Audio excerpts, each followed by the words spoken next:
Beh, allora,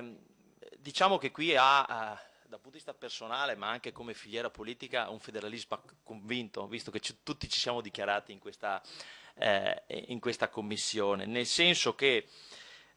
da una parte la preintesa, unico atto ufficiale oggi esistente nel panorama, è stata firmata da un governo di centrosinistra, dalla coppiata Gentiloni Bressa, ma soprattutto il 116 è frutto di quella stagione, è frutto di un governo di centrosinistra che crede in maniera importante che il federalismo dei territori,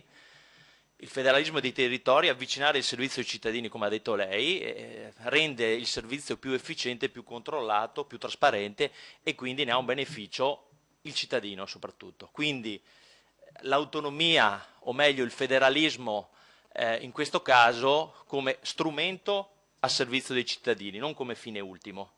L'autonomia fine a se stesso non produce un risultato positivo e quindi anche su questo dovremmo aprire una riflessione seria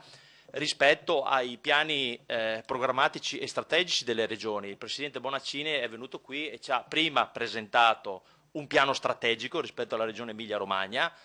e in base al piano strategico, alle linee di sviluppo, chiede una serie di competenze e di autonomia. Io mi auguro che anche la Regione Veneto, visto che sono veneto e bellunese, faccia lo stesso percorso, come dico, per mettere al centro il cittadino. Veniamo poi ai temi più spinosi, che sono al centro del dibattito. Come sappiamo, lo ha citato anche lei Presidente, il tema di un'autonomia che non rispetta la scala nazionale e l'unità nazionale. Io sono molto contento di sentire le sue parole che di fatto, per fortuna dico io, e ne sono molto contento, però vengono oggi, dopo che per tanti anni i provvedimenti anche della Regione Veneto parlavano di 9 decimi e di residuo fiscale. Per fortuna noi oggi dobbiamo essere seri da questo punto di vista e dobbiamo dire in maniera molto chiara, e io condivido quello che ha detto lei, che qui non si parla quindi di erodere il residuo fiscale, non si parla di avere, come dice la legge regionale ultima approvata il 15 novembre 2017, all'articolo 2, i 9 decimi dell'IRPEF o dell'IRES o dell'imposta di valore aggiunto o dell'IVA, ma si tratta, come giustamente ha detto lei, finalmente di lavorare sui costi e sui fabbisogni standard. Qui c'è un processo culturale da mettere in moto per spiegare questo cambio anche di impostazione politica in tutto il territorio nazionale, perché se facciamo questa operazione raggiungiamo il risultato finale e quindi portiamo a casa, nell'interesse dei cittadini, come dicevo, il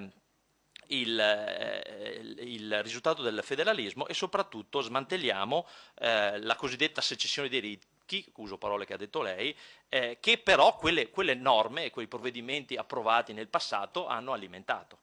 Secondo punto, anche questo molto importante, l'autonomia dei territori, ha detto. Quindi molta attenzione noi chiediamo al fatto che non si sostituiscano i centralismi. Questa affermazione l'ho detta insomma, il Presidente a tutte le audizioni, a tutti i Presidenti, perché sostituire i centralismi non va a vantaggio del cittadino. Il centralismo romano rispetto a quello milanese, bolognese oppure veneziano non va a vantaggio dei cittadini. Su questo è fondamentale riconoscere la centralità dei territori. Per il Veneto, insomma, il mio collega ha già parlato della provincia di Belluno e io estendo questo principio anche rispetto alla legge del Rio che riconosce le province interamente montane che confinano con stati esteri. Cioè, abbiamo già un aggancio nazionale che ci può tranquillizzare da un punto di vista costituzionale. Allora riconoscerle anche dentro l'intese è un passaggio insomma, che ritengo opportuno, ma non lo dico solo per Belluno, essendo qui su una scala nazionale, lo dico per riconoscere l'importanza della città di Venezia rispetto all'autonomia di gestione, eccetera, eccetera. E quindi fiscalità da una parte, attenzione ai territori, i tempi. Ecco, sui tempi io credo, e qui parlo invece con il Presidente della nostra Commissione, che c'è da fare una chiarezza, perché se è vero che esistono già documenti depositati presso il Consiglio dei Ministri, sarebbe opportuno che la Commissione ne venisse dotata di questi documenti per iniziare una trattazione seria. Come sa, noi li abbiamo sempre chiesti a tutte le audizioni, il Ministro ci ha risposto che non esistono, allora qui non c'entra niente il Presidente Zaia ovviamente su questa domanda, ma c'entra la Commissione, soprattutto perché sono d'accordo che al di là del formalismo i passaggi parlamentari, se vogliamo come sempre raggiungere l'obiettivo finale, sono fondamentali. dobbiamo condividerla, dobbiamo smontare quello che non funziona anche delle logiche del passato e dobbiamo rimontare una forma di federalismo autentico e vero, cioè il federalismo quello che si trasforma nella concretezza. E quindi sui tempi, lei lo conosce bene perché ha avuto la fortuna di fare il presidente di una provincia, il vicepresidente di una regione, di fare anche il ministro, e in tutti questi passaggi lei sa quanto è delicata, e già in quei tempi lei conosceva direttamente la complicatezza del principio federale in un paese come il nostro. Quindi su questo, sui tempi, io chiederei di evitare il susseguirsi di dichiarazioni che alimentano, come dicevo, l'aspettativa, e di concentrarci invece nel fornire al Parlamento i dati veri dell'intesa e di quello che su cui dobbiamo discutere, ripeto, con questo intento. Noi siamo, e chiudo, per un'autonomia responsabile, sostenibile, dentro il panorama dell'unità nazionale, che rende più efficiente il servizio pubblico e più efficace nei confronti dei cittadini, dentro una strategia. E quindi anche su questo ci attendiamo di capire qual è la strategia dell'Emilia Romagna, della Lombardia, l'abbiamo già chiesta oggi,